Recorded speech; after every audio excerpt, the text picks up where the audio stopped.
Two neighbors who share the same ancestry, a common history, speak nearly the same language, follow the same church, yet often seem to find themselves at odds with each other.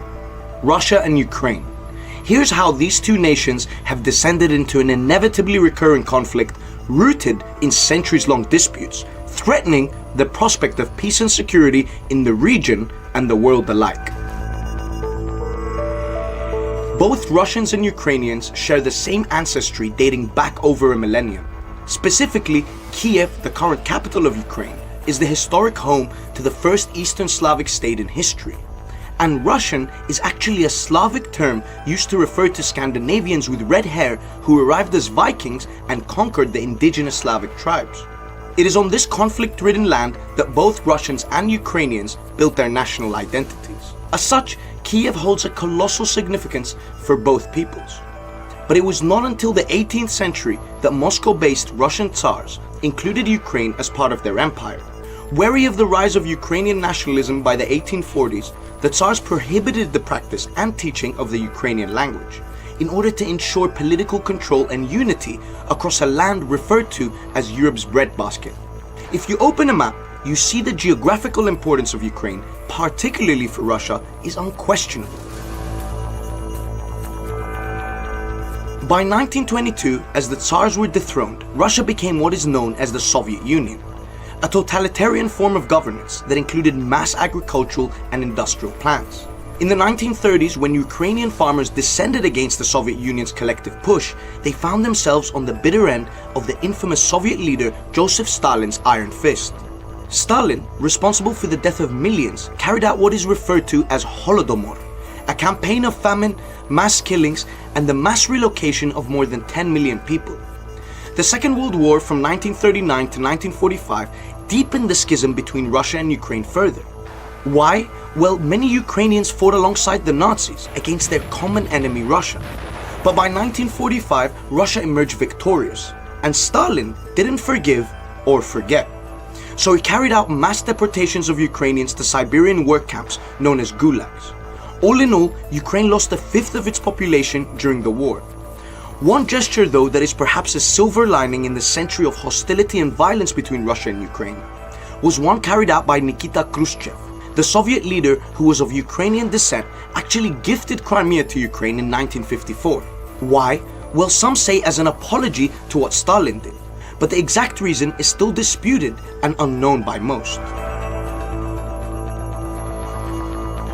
Fast forward to 1991, Communist Russia crumbled after the West emerged victorious in the Cold War. As such, Ukraine declared its independence alongside numerous newly founded republics, breaking away from their communist nightmare. However, this was not the end of Russia as we know it. Still a superpower, political control and territorial interests persisted, particularly in response to European and more widely Western influence embodied by NATO and the European Union. Russia and Ukraine were still at odds, particularly over the control of the Black Sea, hence the importance of this part here, Crimea. By 1997, Russia recognized Ukraine's borders, a matter made easier by the presence of a pro-Russian leader in Kiev, Leonid Kuchma. Kuchma's Russian bias didn't last long, as he was replaced by pro-Western candidate Viktor Yushchenko, who won elections in 2001 and again in 2004. However, an economic crisis, the gradual disintegration of the opposition, and Russian-induced natural gas pressure led to protests and eventually Yushchenko's demise. In 2010, Viktor Yanukovych was elected to power, a pro-Russian candidate. In the same year, the Ukrainian parliament withdrew its candidacy from NATO, and by 2013, its association agreement with the European Union. But this did not come without consequence. Tens of thousands of people dissatisfied with the nation's political direction flooded the streets in what was dubbed the Maidan Revolution, or Revolution of Dignity. 77 protesters were killed by security forces, and Yanukovych fled to his patrons in Russia. In March 2014, a month after these clashes, Russia moved swiftly and annexed Crimea, triggering the biggest clash between the West and Russia since the Cold War. In April 2014, Russian paramilitary groups also took over Donetsk and Luhansk in a region known as Donbass in eastern Ukraine. As the Ukrainian military tried to retain its territorial integrity, Russian forces moved beyond their border in what is a largely Russian-populated area in eastern Ukraine. More deaths, displacements, and media rows led to a ceasefire by February 2015. A frail one, but just enough for both sides to take a break. Back in Kiev, a pro-Western party headed by businessman Petro Poroshenko had won yet another set of elections. With parliamentary majority established, Ukraine re-signed an association agreement with the EU in 2017. Meanwhile, Russia, adamant in keeping its own control of Crimea, constructed a bridge between its mainland and Crimea. Today, Russia has recognized the Donetsk People's Republic and maintains a tight grip on Crimea.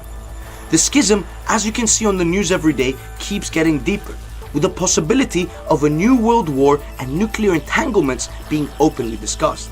Even faith is unable to bridge the gap, as even the Ukrainian church has broken away from the Russian Orthodox hierarchy. And despite the common ancestry, Ukraine remains a site of Russian and Western rivalry.